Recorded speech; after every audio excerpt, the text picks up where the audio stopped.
Tenho de admitir, nas entrevistas de emprego, quando me perguntavam qual era o meu maior defeito, eu costumava responder que era perfeccionista.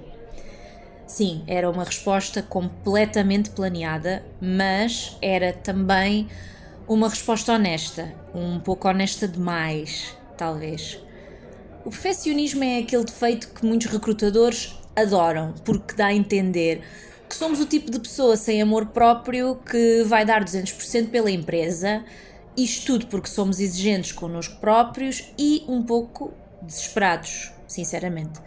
Mas acho que até os recrutadores sabem que esta resposta é um grande clichê, toda a gente diz isso. Achamos que parecemos melhores candidatos porque estamos em competição connosco, ou com o sistema que interiorizamos, enfim. No meu caso, estava a ser um clichê, sim, mas estava, acima de tudo, a dizer a verdade. E porquê que estou a falar disto? Então, é que depois de ter demorado horas a gravar o primeiro episódio, a aprender o básico de edição, de áudio, a ler sobre direitos de autor e música em podcast, ter tentado 3 plataformas de streaming, finalmente decidi lançar um episódio teste deste podcast que talvez nunca venha a ser. Passei horas a ouvir o som da minha voz, o que me envergonhou bastante, devo admitir. Fiquei muito cansada e quase desisti, mas decidi acabar o episódio o mais rapidamente possível só para não perder a coragem.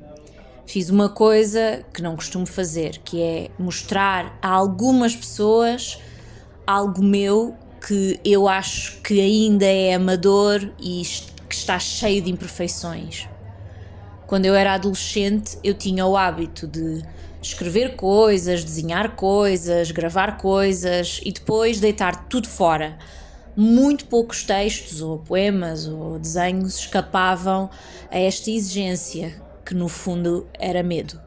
Quando eu era adolescente, cheguei até a queimar alguns textos que eu escrevi, muito dramática, eu sei. Eram demasiado vergonhosos, imperfeitos, vazios e por isso não mereciam existir.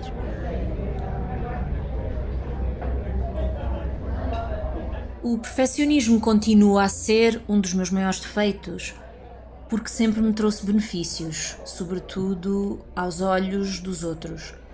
Durante anos eu pensei que eu era só exigente comigo própria e que isso fazia de mim uma boa aluna, uma boa profissional, uma boa artista, seja lá o que isso for.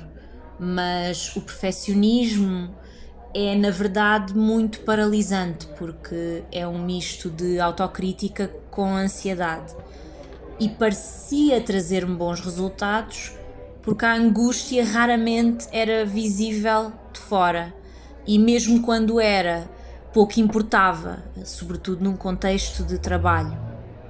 Querer fazer um bom trabalho é uma coisa, e estar em constante sofrimento por dentro, ou muitas vezes nem sequer tentar começar algo novo por causa disso, é outra coisa completamente diferente.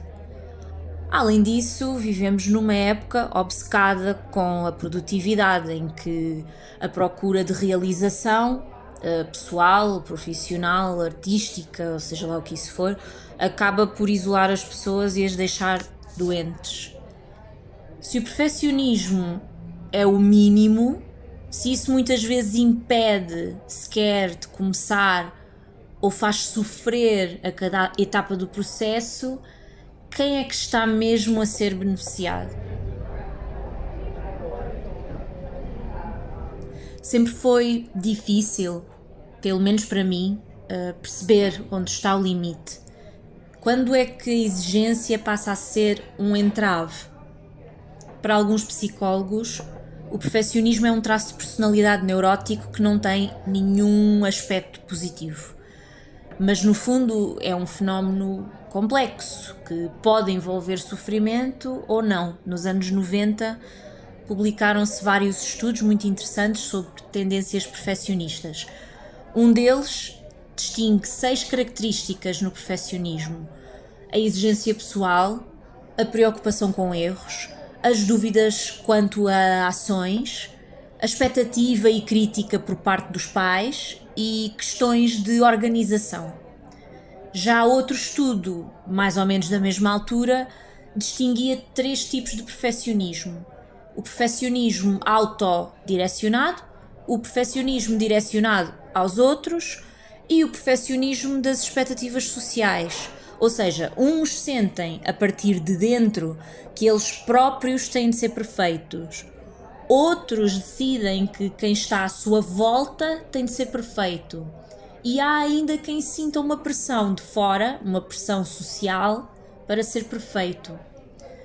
O perfeccionismo não saudável envolve também a constante autocrítica, a ansiedade e a procrastinação, o adiar constante de começar ou de terminar uma coisa.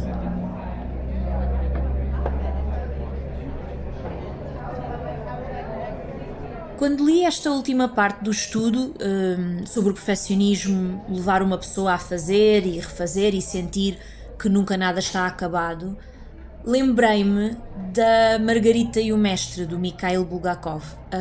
Eu li a tradução em inglês, que se chamava The Master and Margarita. As primeiras traduções em português usaram o título Margarita e o Mestre, com a Margarita primeiro, ao contrário do título em inglês, que segue a ordem original do título russo. Mas a tradução mais recente para português, da Nina Guerra e do Filipe Guerra, usa a ordem original, o Mestre e Margarita. Enfim, voltando atrás, quando li aquela tal frase no estudo sobre perfeccionismo, sobre fazer e refazer e nunca terminar, lembrei-me do Mikhail Bulgakov, porque tinha lido algures que ele demorou 1 década a escrever o Mestre e Margarita. A história é um bocado difícil de explicar, mas basicamente o Bulgakov faz uma crítica aos intelectuais, mostra uma sociedade em que o paranormal e o diabólico fazem parte do dia-a-dia, uma sociedade em que nada é o que parece, em que tudo é absurdo e por isso só nos resta rirmos-nos disso. É um livro bastante louco, muito reconfortante até, daqueles que mostram que quando as coisas estão mesmo más é mesmo preciso rir para não chorar. Em tempos li um artigo em que a autora disse que algumas das grandes amizades da vida dela se tinham formado por causa do Mestre e Margarita. É giro porque quem me emprestou o livro em inglês foi a minha amiga Anuka, em 2016, e o artigo da tal autora até menciona que uma amiga dela se decidiu casar com o atual marido porque ele lhe disse que tinha lido este livro e tinha gostado. E o que é que isto tudo tem a ver? Bom, dizem que o Bulgakov queimou a primeira versão de O Mestre e Margarita, uma primeira versão que ele demorou 2 anos a escrever. Na história, a personagem do mestre também queima o manuscrito do seu romance. Uma das frases mais conhecidas do Mestre e Margarita é dita pelo Diabo, que é uma personagem que se faz passar por um professor universitário, e o Diabo diz ao mestre que os manuscritos não ardem, ou seja, o autor, o Bulgakov, queimou a primeira versão do manuscrito e 1 ano depois de o ter queimado, o Bulgakov começou a escrever o livro e incluiu na história uma personagem que queima o seu próprio manuscrito. Há uma biografia do Bulgakov que foi escrita por um professor de literatura russa em Oxford, onde se diz que o Bulgakov escreveu uma nota para si próprio no manuscrito do Mestre e Margarita, e a nota dizia que ele tinha de acabar de escrever o livro antes de morrer. Durante a década que demorou a escrever o livro, o Bulgakov escreveu 4 versões diferentes e escreveu, de facto, até morrer em 1940. Diz-se que o Stalin tinha um grande interesse pessoal pelo Bulgakov, tal como tinha pela Anna Akhmatova, e o interesse do Stalin protegia o Bulgakov, de certa forma, mas também era um holofote sobre ele, um profundo escrutínio que levou o Bulgakov a escrever o Mestre e Margarita em segredo, compulsivamente, provavelmente sabendo que nunca ia publicá-lo em vida. E 2 décadas depois da morte do Bulgakov, O Mestre e Margarita foi publicado, mas numa versão censurada, apesar de haver uma versão não censurada que circulava clandestinamente. Se o Bulgakov tivesse demorado apenas 1 ano ou 2 a escrever O Mestre e Margarita, se o Bulgakov tivesse tentado publicá-lo em vida, se as circunstâncias fossem outras, como é que seria o livro que conhecemos hoje? Se o Bulgakov tivesse vivido mais alguns anos, será que teria reescrito mais uma vez? Ou cortado alguma das partes que hoje em dia mais admiramos? Será que nunca o teria publicado? Será que o destruiria de vez? Quando é que é o momento certo para parar, de recomeçar e reescrever? Serão as circunstâncias que o ditam? Ou uma certa certeza, ou o cansaço, ou algo mais indefinível do que isso?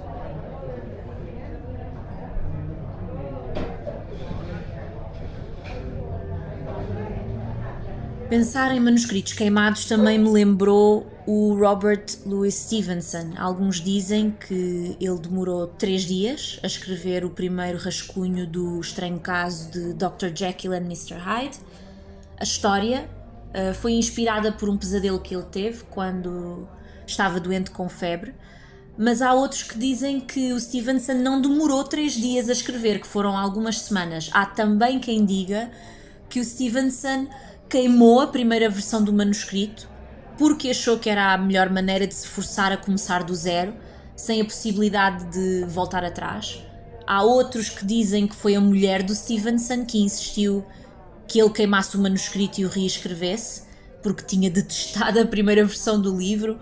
E seja qual for a versão verdadeira da história, esta lenda do manuscrito queimado, esta existência de um suposto livro sombra, escrito para ser destruído, passou a fazer parte da própria história do Dr. Jekyll and Mr. Hyde, que é uma história que examina, entre outras coisas, o poder que damos às coisas que mais tentamos esconder.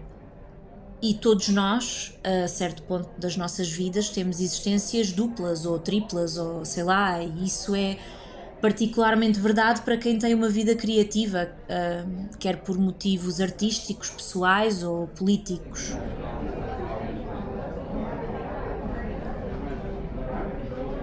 Esta tensão entre o eu público e o eu privado, apesar de bastante específica à situação do Mikhail Bulgakov ou mesmo à sociedade vitoriana do Robert Louis Stevenson, esta tensão também tem alguns universais, ou seja, há algo de universal nessa febre de escrever um livro, queimá-lo, reescrevê-lo em algumas semanas, ou escrevê-lo, queimá-lo, demorar 1 década a terminá-lo.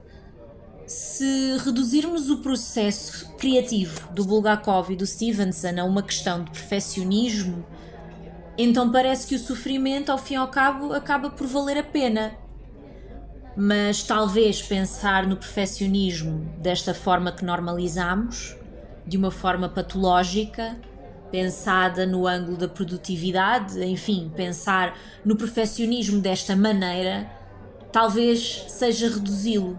A busca pela perfeição é uma angústia muito antiga, é uma questão filosófica, moral, política, histórica. Qual é a diferença, então, entre o perfeccionismo moderno e essa febre que moveu o Stevenson e o Bulgakov e tantos outros? Será que pegar nestas grandes obsessões, neste fogo e chamá-lo de perfeccionismo é o mesmo que empobrecê-lo ou higienizá-lo?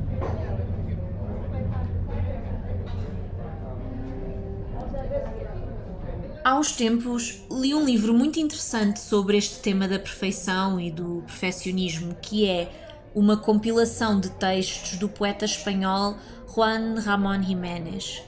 Chama-se O Perfeccionista, eu penso que ainda não foi traduzido em português, pelo menos não encontrei. Neste livro analisa-se a ideia de perfeição através da escrita e do ofício da poesia, que é vista como um trabalho manual.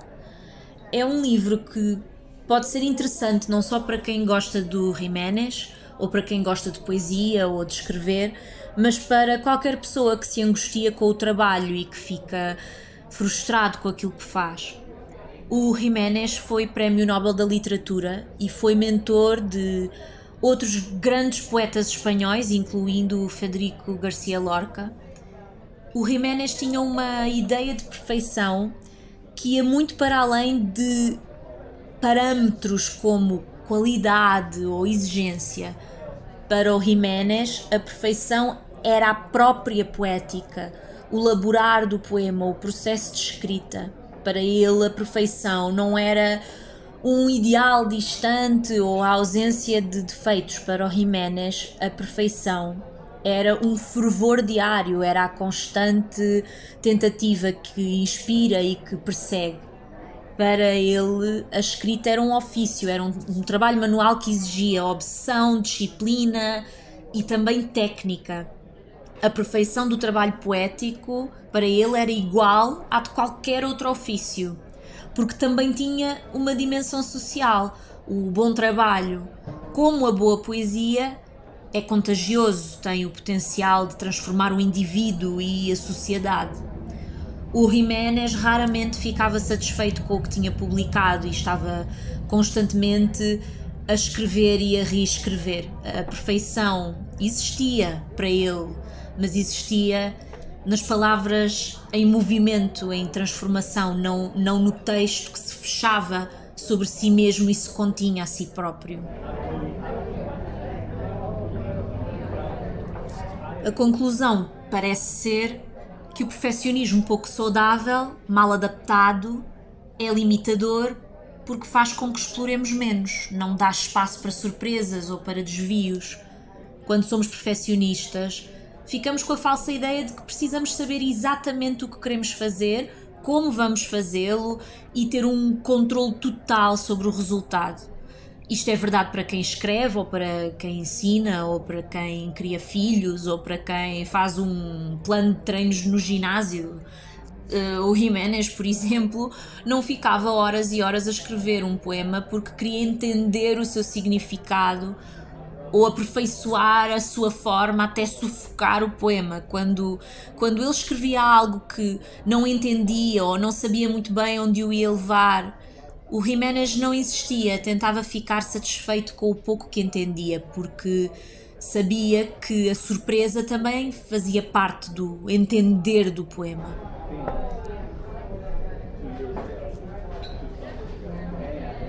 É uma bonita ideia e também difícil para alguns, esta ideia de que não temos controle absoluto, e ainda bem, porque a ideia de controlo é uma ilusão na maior parte das vezes, além do que é de facto sufocante e no fundo uma grande seca. Depois há esta ideia, não é, de que a verdadeira inspiração é aquela que se apodera de nós, que nos faz pôr as nossas ansiedades e dúvidas de parte e nem nos faz pensar em questões como perfeccionismo.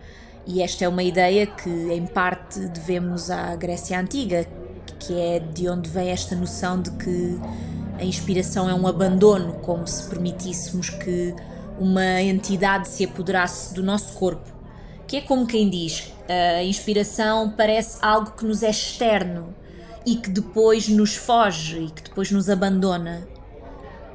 Na verdade, é vê-la, pegar nela, pegar nessa chama e trabalhá-la, um pouco como vidro a ser soprado na forja. É como aquele poema do Herbert Welder, que diz que os gregos antigos, quando alguém morria, perguntavam apenas: e paixão tinha?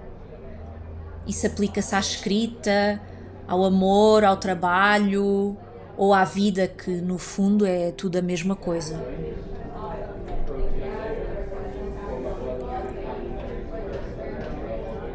Os livros de autoajuda e os 30.000 podcasts de empresários costumam falar muito sobre a importância de errar. Quem não erra não sabe aquilo que precisa de melhorar, não evolui, não aprende a encarar os obstáculos como oportunidades. Eu não sei o que é que pensam sobre isto, mas eu até acho bonito que tantos seres humanos espalhados pelo planeta Terra partilhem as mesmas preocupações há séculos, só que com perspectivas muito diferentes. Os coaches e os discípulos do desenvolvimento pessoal estão, no fundo, a discutir os mesmos temas que sempre se discutiram, só que mais adaptados à sobrevivência na selva do capital. Pronto, quando eu estava numa fase em que também andava muito angustiada a tentar perceber o que fazer da minha vida e se devia de mudar de carreira, eu inscrevi-me numas sessões de coaching de grupo. E foram muito interessantes, sobretudo porque conheci muitas pessoas que também queriam mudar de vida e quais eram os seus passados e quais eram as suas preocupações. Lembro-me que as coaches que organizaram a formação usavam alguns conceitos emprestados do Japão, como o Ikigai, o Wabi-Sabi, e depois punham palavras como branding na mesma frase. Não que haja nada de inerentemente mal com isso, mas é irónico como muitos de nós só nos permitimos refletir sobre certos temas quando eles se relacionam, de alguma forma, com o nosso trabalho e com a nossa produtividade ou a falta dela. Voltando a um desses conceitos japoneses apropriados pelo coaching, o wabi-sabi. Eu fui pesquisar e percebi que é bastante difícil traduzir tanto o termo wabi como sabi, porque o significado varia dependendo do contexto e do período histórico. O conceito de wabi-sabi foi sendo influenciado e a partir de certa altura, particularmente pelo budismo zen. É um conceito que aparece na poesia, na jardinagem, nas cerimónias do chá. E as definições mais abrangentes do wabi-sabi dizem que descreve a beleza da imperfeição, da irregularidade e da simplicidade, que é uma beleza que também reflete a passagem do tempo. No pós-guerra, mais especificamente durante a década de 60, o wabi-sabi começou a ser intencionalmente exportado e, entre aspas, vendido como uma característica essencial da cultura e do design japonês. O minimalismo, a personalidade das peças, uma beleza com uma certa austeridade. A ideia de aceitar a imperfeição e ver nela uma certa beleza também está por trás de uma técnica japonesa de cerâmica, que provavelmente já ouviram falar, e se gostarem de Lana Del Rey já ouviram falar de certeza.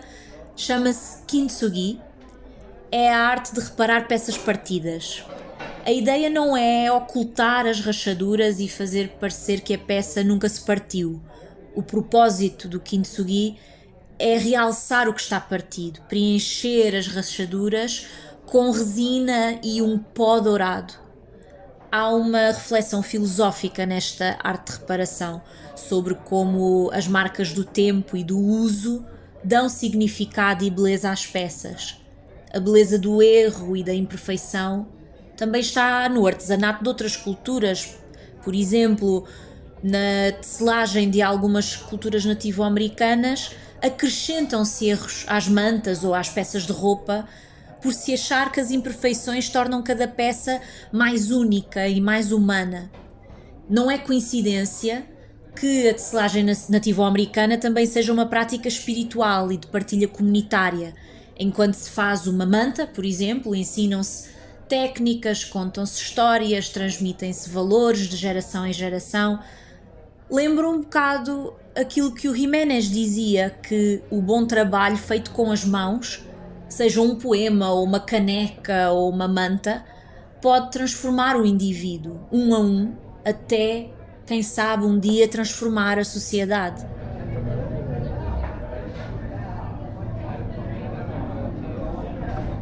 Os estudos que se vão fazendo continuam a provar que o perfeccionismo é muito difícil de definir.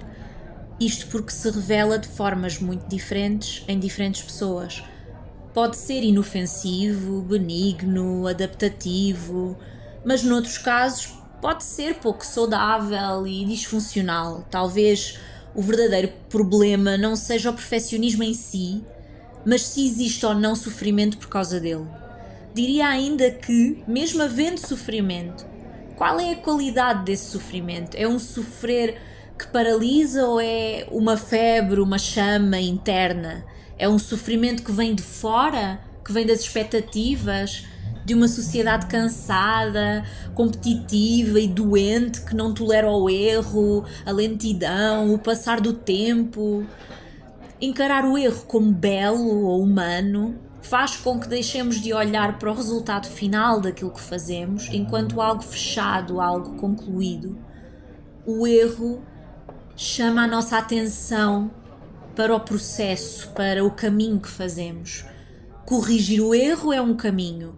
Muitas vezes é o único caminho possível, sobretudo se estamos a falar de relatórios médicos ou cálculos para construir pontes ou do mestre e Margarita.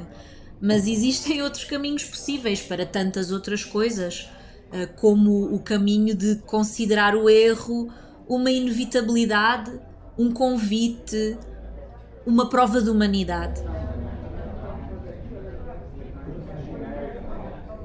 Na semana passada, quando estive doente, vi um episódio de Six Feet Under, ou Sete Palmos de Terra em português, em que uma das personagens, já não me lembro quem, diz que quando procuramos a perfeição e inevitavelmente não a atingimos, entendemos aquilo que é verdadeiramente importante, que é a aceitação das nossas imperfeições, algo que passa por aprender a apreciá-las pelo que elas são.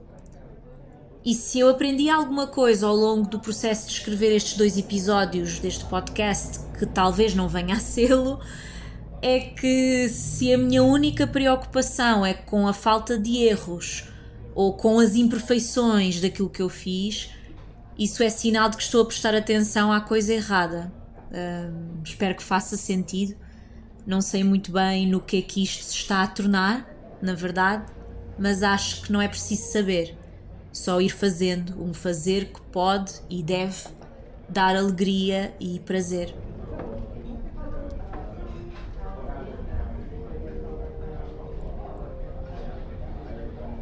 Deixo-vos com uma música que eu ia só mencionar, mas não mostrar.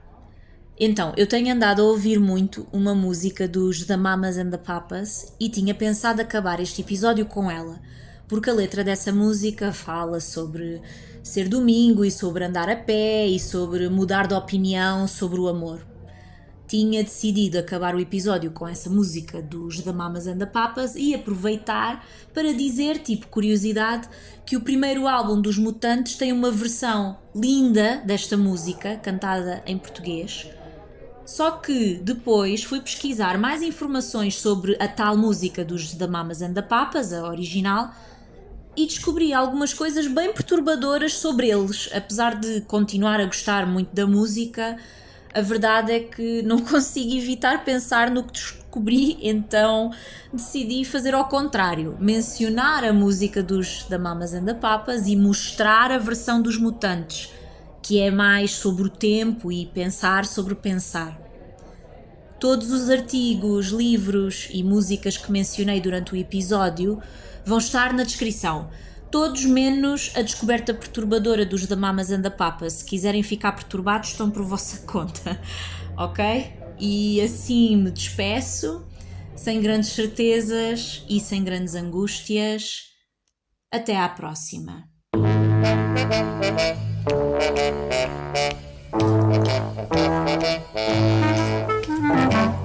Passa o tempo no tempo que o corpo do homem apodrece, sua alma cansada, nada se afunda no chão.